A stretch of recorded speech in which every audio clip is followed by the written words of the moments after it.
Hello प्यारे बच्चों, कैसे हैं आप लोग? आई हो बहुत अच्छे होंगे। आज आप लोगों के लिए बहुत ही शानदार टॉपिक लेकर उपस्थित है, जहां से एग्जाम में क्वेश्चन बहुत ज़्यादा आता है। तो आज की क्लास को ध्यान से देखिएगा।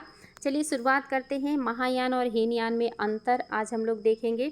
हीनयान दोनों यानों में अधिक पुराना है, यानी कि महायान और हीनयान में अगर कंपेयर करेंगे तो हीनयान ज़्यादा पुराना है।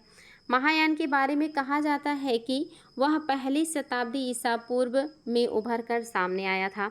हीनयान में पाली भाषा का महत्व है। याद रखिएगा बच्चों, क्वेश्चन आया है कि संस्कृत भाषा को कौन महत्व दे रहे हैं, तो महायानी। पाली भाषा को महत्व किसने दिया है? हीनयानियों ने। Very very important. हीनयानी मुख्य रूप से दक्षिण पूर्व एशिया, जिसमें वियतनाम को छोड़कर बाकी जितने भी आपके क्षेत्र आते हैं, इंडोनेशिया, मलेशिया, मलक्का, जावा, सुमात्रा, इन सभी क्षेत्रों में कौन फैला है? हीनयान फैला है। श्रीलंका वगैरह में कौन सा है? हीनयान है। वियतनाम को छोड़ के बाकी सभी क्षेत्रों में हीनयानी है।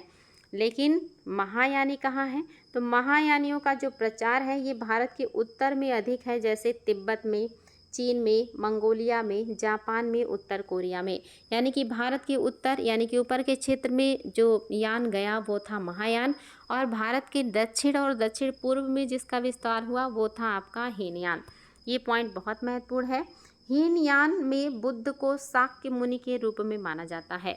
हीनयानी जो है वो बुद्ध को शाक्य मुनि के रूप में मानते हैं बच्चों, याद रखिएगा। महायान में बुद्ध को एक भगवान माना गया है, जिनके पीछे के जन्मों की बहुत सारे रूप हैं, जिसे बोधिसत्व कहा जाता है। याद रखिएगा बच्चों, महायानी मानते हैं कि भगवान जो बुद्ध है वो एक भगवान है, जो कई बार जन्म ले चुके हैं और कई बोधिसत्व के रूप में ले चुके हैं, और भविष्य में भी कई बुद्ध जो है अभी होने की कल्पना इन्होंने की, जैसे कि मैत्रक। मैत्रक को भी कहा गया ये आपके भावी बुद्ध है, और ये किसकी संकल्पना है? महायानियों की संकल्पना है कि बुद्ध बार बार जन्म लेकर के आते हैं और अलग अलग बोधिसत्व के रूप में आते हैं और संसार का कल्याण करते हैं, और आगे भी वो जन्म लेकर के आएंगे। हीनयान अनित्यता, दुखता और अनात्मता को मान्यता देता है। महायान आगे बढ़कर इसमें शून्यता जोड़ता है। तो याद रखिएगा, जो हीनयानी है वो कहते अनित्यता, दुखता और अनात्मता, लेकिन महायानी कहते हैं कि इसमें शून्यता भी होना चाहिए।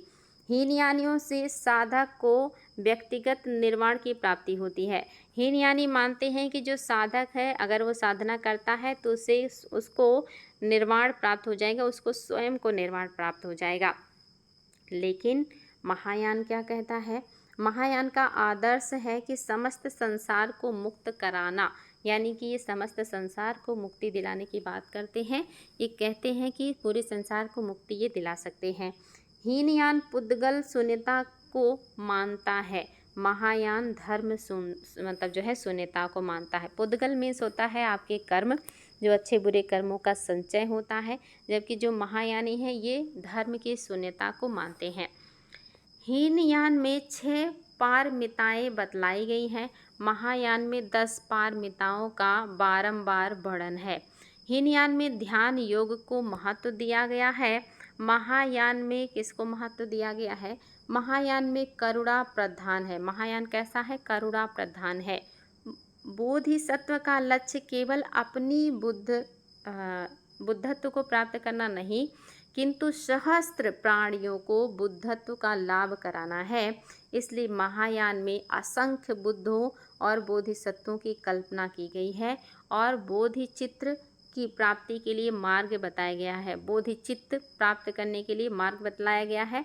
10 भूमियाँ मुदिता, बिमला, प्रभाकरी और चिस्मती, ये सब आपको नहीं पढ़ना है बच्चों, बस इतना याद रखिएगा कि जो हीनयानी है वो कहते हैं कि जो आपका मोक्ष है वो कैसे मिलेगा? जब आप ध्यान करेंगे, योग करेंगे।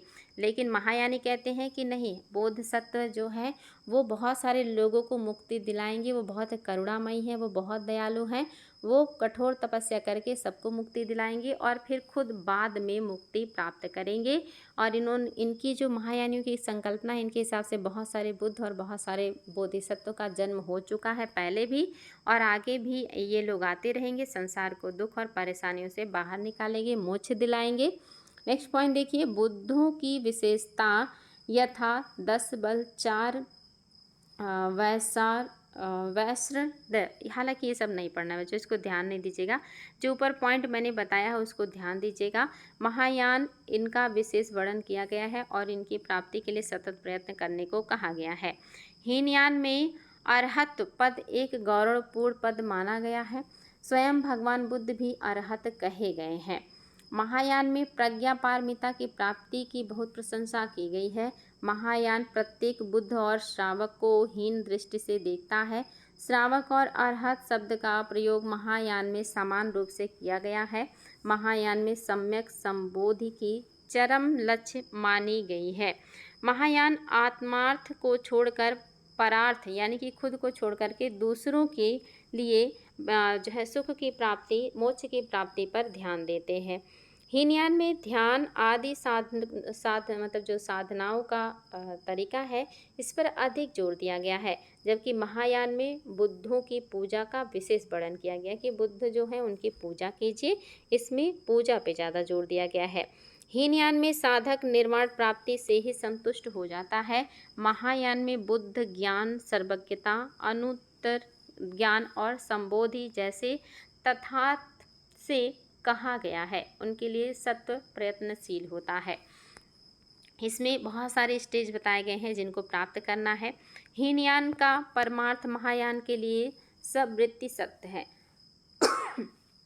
महायान का परमार्थ सत्य या परिनिष्पन्न सत्य तो केवल धर्म शून्य है। हीनयान शील और समाधि प्रधान है। महायान करुणा और प्रज्ञा प्रधान है। इतने सारे आप लोगों को अंतर बता दिया है बच्चों। इतना ज़्यादा अंतर आपको कहीं भी देखने को नहीं मिलेगा। याद रखिएगा, इतने सारे फैक्ट, इतना सारा अंतर आपको कहीं भी देखने को नहीं मिलेगा जितना आज की क्लास में मैंने आप लोगों को बता दिया है। इससे अधिक कभी एग्ज़ाम में पूछा ही नहीं गया। जितना पूछा गया उससे भी ज़्यादा आप लोगों को बता दिया गया है। तो इसको बार बार रिवीजन कर लीजिएगा। यहाँ से IAS, PCS, समीक्षा अधिकारी या कोई भी एग्ज़ाम हो, क्वेश्चन आते हैं कि दोनों में क्या अंतर है, तो आपको मैंने वो सारे तरीके बता दिए जो अंतर देखने को मिलेंगे। आपको किसी भी एग्ज़ाम में क्वेश्चन यहाँ से बनेंगे तो गलत नहीं होगा, बशर्ते रिवीजन करते रहिएगा। आज के लिए इतना ही। Thank you.